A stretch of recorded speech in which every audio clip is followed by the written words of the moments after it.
श्री परमात्मा ने नमः। मैं सीनियर प्रोफेसर हरिहरदयाल अवस्थी अपने परम पूज्य गुरुजी प्रातः स्मरणीय वेद मूर्ति तपोनिष्ठ गीता उपनिषद पुराण और सांख्य दर्शन के विशेषज्ञ प्रोफेसर पंडित भगवत शरण शुक्ल जी के साथ में आप सभी का Awasthi Ayurveda anatomy yoga and spirituality channel पर हार्दिक स्वागत करता हूँ। गुरुजी हम लोग को बहुत ही सरल शब्दों में सांख्य कारिका की कारिकाएँ समझा रहे हैं। आज 24वीं का अर्थ गुरु जी हम लोगों को सरल शब्दों में समझाएंगे, तो समझने के लिए चलते हैं गुरु जी की ओर। नमोस्तु अनंताय सहस्रमूर्तये सहस्रपादाक्षि शिरोरुबाहवे सहस्रनामे पुरुषाय शाश्वते सहस्रकोटि उदाहरणे नमः। कृष्णाय वासुदेवाय हरये परमात्मने प्रणतक्लेशनाशाय गोविंदाय नमः। इस चैनल से संबद्ध सभी विद्वद्गण, सभी जिज्ञासु छात्रवृंद, सहृदय सज्जनवृंद एवं इस चैनल के संस्थापक तथा प्रबंधक आचार्य हरिहरदयाल अवस्थी जी, आप सभी का सांख्य शास्त्र के विचार परंपरा में स्वागत है। कल हम लोगों ने बुद्धि के विषय में पूरा अध्ययन किया। आज हम लोग जो है अहंकार, एकादश इंद्रिय, पंच तन्मात्राएं और पंच महाभूत, इनका क्या स्वरूप है, सृष्टि प्रक्रिया में ये कैसे क्या कार्य करते हैं, इस पर हम लोग आज विचार करेंगे। अहंकार का वस्तुतः क्या होता है? हम लोग सभी जानते हैं अहंकार का मतलब अभिमान होता है। ये अभिमान का स्वरूप क्या है, क्या करता है, कैसे ये सृष्टि की प्रक्रिया में ये अपने संलग्न होता है, इससे कौन उत्पन्न होते हैं, कैसे उत्पन्न होते हैं, आइए इस पर विचार करते हैं। अभिमानो अहंकार तस्मात् द्विविधा प्रवर्तते सर्गः एकादशकश्च गणः तन्मात्र पंचकश्च। अभिमान ही अहंकार है। अब इससे दो प्रकार की सृष्टि होती है।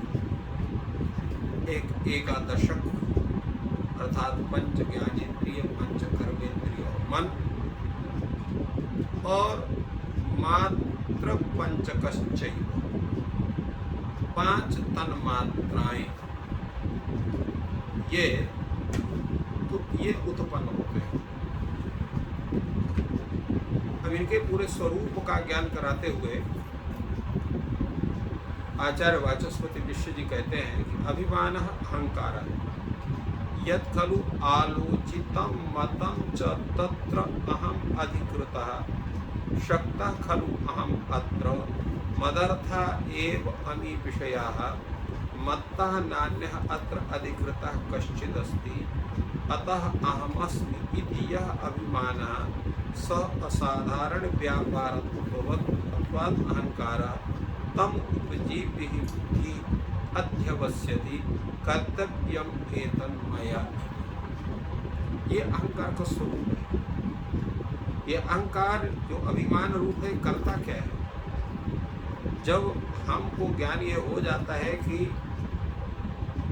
ये कार्य हमें करना चाहिए, बुद्धि के द्वारा जब हम ये जानते हैं, तो हम अपने अंदर ये बात को निश्चित करते हैं, उस पर विचार करके तत्र अहम अधिकृता, उस कार्य विशेष में मैं अधिकृत हूँ। क्यों अधिकृत हूँ? शक्ता खल्व अहम अत्र, क्योंकि इस कार्य को करने में मैं समर्थ हूँ। और क्यों समर्थ हूँ? क्योंकि ये जितने कार्य के विषय हैं ये मेरे लिए हैं, इनको मुझे करना है। मदर्था एव अमी विषया, तो क्या इसको कोई दूसरा नहीं कर सकता। मत्ता न अन्यः अत्र अधिकृतः कश्चित् अस्ति, इस कार्य को संपादन करने में मेरे अतिरिक्त और कोई अधिकृत नहीं है। अतः अस्मि कार्य को संपादन के लिए मैं ही हूँ, इत्याकारक अभिमान का स्वरूप होता है। और जब यह अभिमान का स्वरूप होता है तभी व्यक्ति कार्य संपादन में प्रवृत्त होता है। नहीं, सब प्रवृत्त नहीं हो सकता। जब तक उसको ये नहीं लगे कि इस कार्य को मुझे ही करना है, मेरे अतिरिक्त किसी को नहीं करना, तब तक काम नहीं करता है। हम लोग सबकी प्रवृत्ति होती है, सोचते हैं कोई दूसरा कोई कर ले, कौन जाए उसको, परंतु जब जानते हैं कि हमारे अतिरिक्त इसको कोई नहीं कर सकता, हमें करना पड़ेगा, तो हमारी प्रवृत्ति स्वतः उस कार्य विषय से संपादन में हो जाती है। तो यह जो प्रभाव है ये अभिमान का है। तो अतः अहमस्मि यह अभिमान, अभिमान कैसा है? सह असाधारण व्यापारवत, व्यापारत्वात्, असाधारण व्यापार है, माने आपके अतिरिक्त उसे व्यापार का कर कोई नहीं कर सकता, इसलिए वह अहंकार है। उसका उपजीव्य कौन है? उसका उपजीव्य है बुद्धि। तम उपजीव्य ही बुद्धि अध्यवस्यति, उसको उपजीव्य करके ही जो बुद्धि है वो इस बात का निश्चय करती है, एतन मया कर्तव्य, इस काम को मुझे ही करना है। अब वो करता क्या है? तो तस्य कार्य भेदम भाव, उस अहंकार के कार्य भेद को तस्मात् द्विविधा प्रवर्तते सर्वदा। जब अहंकार का निश्चय हो जाता है कि मुझे ही करना है, तो दो प्रकार की सृष्टि होती है। एकादशकश्च गणः, ये एकादश गण क्या है? इंद्रियाफयः, इंद्रिया नामक वो एकादश गण है। तन्मात्र पंचकश्चैव, और 5 तन्मात्र है। ये 2 प्रकार का जो सर्ग है, सृष्टि है, वो अहंकार से उत्पन्न होती, न तो अन्य, और कोई दूसरा नहीं होता। यानी इन्हीं एकादश गण और 5 तन्मात्रा गण यही उत्पन्न होते हैं, इनके अतिरिक्त कोई दूसरा उत्पन्न नहीं होता है। इसलिए कारिका में कहा तन्मात्र पंचकश्चैव, एव शब्द का उच्चारण है कि केवल यही दोनों होते हैं। एकादश का समुदाय होता है और 5 तन्मात्रों का समुदाय होता है, और कोई दूसरा नहीं होता है। अब इसमें भी ज्ञान होना चाहिए कि ये जो होते हैं, चलिए ठीक, अहंकार से ये सब हो गए, तो कैसे होते हैं, किस रूप में होते हैं? सात्विक होते हैं कि राजस होते हैं कि तामस होते हैं?